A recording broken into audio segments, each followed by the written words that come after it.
नमस्कार ओडिशा बुलेटिन को आपण मानक स्वागत। आज हूँ 23 एप्रिल 2024 मंगलवार। चलन देखा आज 10टी बड़ खबर। नंबर 1, एप्रिल 28 रे सालेपुर आसिबे राहुल गांधी। राहुल गांधी गस्त नहीं प्रभावी अजय कुमार सूचना देइछंती।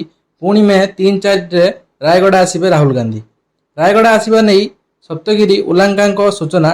गोटे पटे टिकेट को नहीं टणाउटुरा चलथिबा बेले अन्य पट प्रचार को नहीं दलीय कर्मकर्ता नेता एवं मंत्री मध्य उत्साह देखा मिली। एथिमध्य कांग्रेस युव नेता राहुल गांधी ओडिशा गस्तरे आसिबे। मे 3 रे रायगड़ा निर्वाचन प्रसार करेंगे राहुल गांधी। नंबर 2, सावधान एसबीआई ना रे आसुची फेक एसएमएस। लिंक क्लिक कले खाली हो अकाउंट। गत वर्ष डिसेम्बर मासरे State Bank of India SBI ग्राहक को फेक एसएमएस स्काम नहीं सतर्कता कराइतिला। अकाउंट रे पान कार्ड अपडेट करने एक फेक एसएमएस ऑफिशियल चैनल रु आसुथुबा कहितिला एसबीआई। जदि अकाउंटधारी व्यक्ति एसएमएस दिया लिंक माध्यम से पैन अपडेट न करती तेबे से एसबीआई एनओ अकाउंट को बंद कर दिया बोली एथिरे उल्लेख थिला। भारत सरकार फैक्ट चेक विभाग पीआईबी फैक्ट चेक एसबीआई ग्राहकों को एभली फेक एसएमएस नहीं चेतावनी देइछि। एने सोशल मीडिया एक्स रे एक पोस्ट करा जाइछि। कहुई एसबीआई रो ना रे मिछ मेसेज प्रति सतर्कता रुहंतु। जदि से पैन कार्ड अपडेट न कले से एसबीआई एनओ अकाउंट बंद कर दिया बोली एसबीआई पक्षर कौन एसएमएस आसी ताहा मिछ। नंबर 3, मोदी अनुप्रवेशकारी बयान को नहीं झड़ एवं विरोधी कड़ा समालोचना। निर्वाचन रैली में प्रधानमंत्री नरेंद्र मोदी बेआईन अप्रवासी बा अनुप्रवेशकारी बयान को नहीं विवाद देखा देइछि। रविवार राजस्थान में बंसवाड़ा में मोदी बीजेपी जोरदार प्रचार करुले। यही समय से अनुप्रवेशकारी को विरोध देशर सबकिछि नहीं देवाक चाहूवा दाबी करथिले। एहाकु नहीं विरोधी प्रधानमंत्री मोदी को तीव्र समालोचना करिसेंति। कांग्रेस सांसद राहुल गांधी कहिसेंति जे बीजेपी देशर प्रकृत प्रसंग को नजर हटेबाकू चाहूछि। सेहिपरि शिवसेना यूबीटी नेता संजय राउत कहिसेंति प्रधानमंत्री मोदी हताश हो गलेनि। रविवार मोदी कहिले जे लोकंक झाड़बुआ अर्थ और आम महिला मानक सुना को कांग्रेस जो मानकर अधिकारी छुआ अछंती सेमानकु देबाकू लक्ष्य रखिछि। एहाकू कोन देशवासी ग्रहण करिवे? कांग्रेस इस्ताहार रे कहै जाइछि जे सेमाने आम माँ भौणी सुना हिसाब करिवे। नंबर 4, टी20 विश्वकप रे पांड्या और राहुल को मिलिबनी चांस। आईपीएल प्रदर्शन बिगाड़िलाणी गणित। जून प्रथम सप्ताह खेला होता आईसीआईसीआई पुरुष टी20 विश्वकप 2024 उत्साहित क्रिकेट प्रशंसक अपेक्षा समस्ते आसंता टी20 विश्वकप वेस्टइंडीज और अमेरिकार जून 1 रु जून 29 पर्यंत खेल। यह मेगा इवेंट पर दल घोषणा कर समय सीमा भाव में आईसीसी मे 1 धार्य कर तारीख सुधा देश को खेलाड़ी बाछा पड़ो। अर्थात खूब शीघ्र भारतीय दल घोषणा होगा जाऊँगी।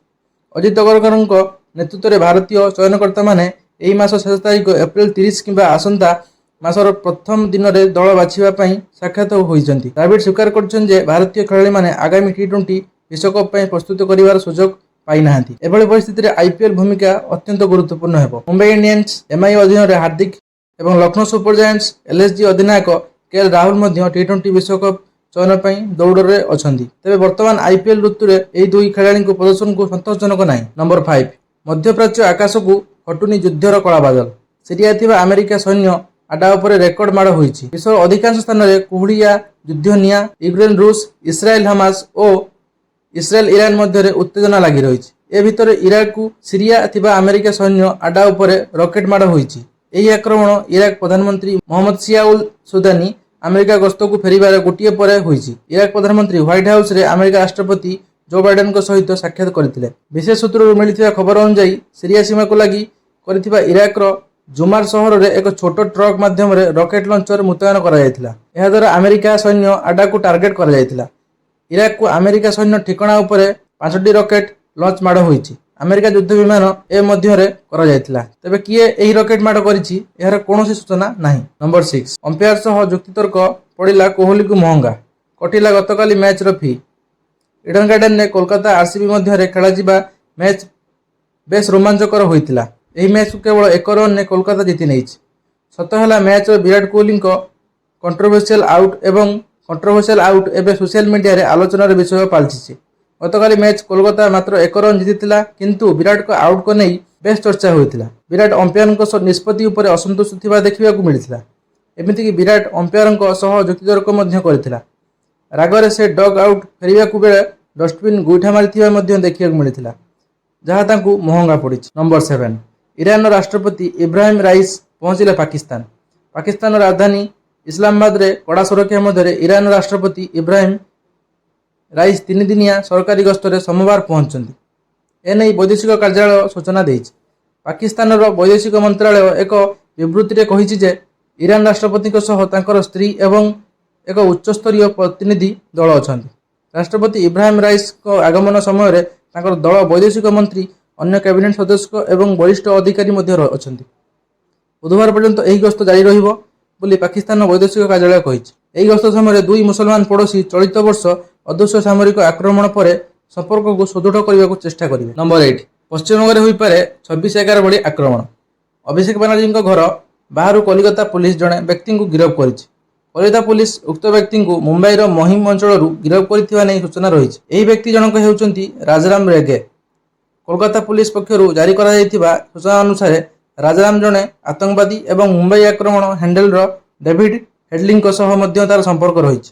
କେବଳ ଏତିକି ନୁହେଁ, କୋଲକାତା ପୁଲିସ ଦାବି କରିଛି ଯେ ରାଜାରାମ କୋଲକାତାରେ 26/11 ଆକ୍ରମଣ ଭଳି ଯୋଜନାରେ ସାମିଲ ଥିଲା। କୋଲକାତା ପୁଲିସ ଏପରି ସମୟରେ ରାଜାରାମଙ୍କୁ ଗିରଫ କରିଥିଲା ଯାହାର ଗୋଟିଏ ଦିନ ପୂର୍ବରୁ ମମତା ବାନାର୍ଜୀ ନିଜର ଏବଂ ଜ୍ୱାଇଁଙ୍କୁ ହତ୍ୟା କରିବା ନେଇ ଭୟ ପ୍ରକାଶ କରିଥିଲେ। ନମ୍ବର 9 କେନ୍ଦ୍ରାପଡ଼ା ରାଜକନିକାରେ ବିଜେପିର ରୋଡ୍ ଶୋ।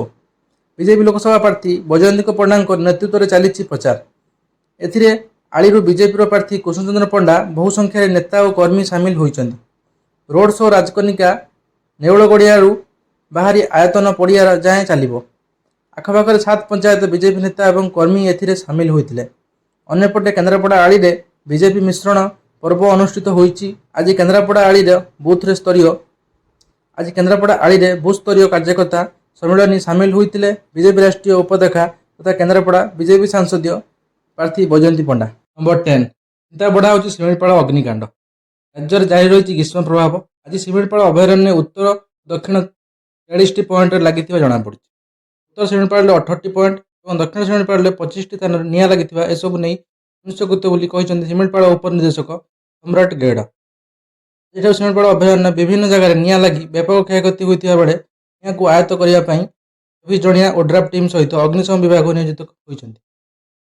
ଶିମିଳିପାଳରେ ଲାଗିଥିବା ନିଆଁକୁ ଆୟତ୍ତ କରିବା ଜଟିଳ ସ୍ଥିତି ଥିବା ବେଳେ ସବୁ ଆୟତ୍ତ କରାଯାଇଛି ବୋଲି କହିଛନ୍ତି ଶିମିଳିପାଳ ଉପନିର୍ଦ୍ଦେଶକ। ଚଳିତ ବର୍ଷ ଜଙ୍ଗଲରୁ ନିଆଁକୁ ଆୟତ୍ତ କରିବା ପାଇଁ ପୂର୍ବରୁ ବିଭିନ୍ନ ସମୟରେ ସଚେତନତା ରାଲି ଓ 100ରୁ ଅଧିକ ମିଳିତ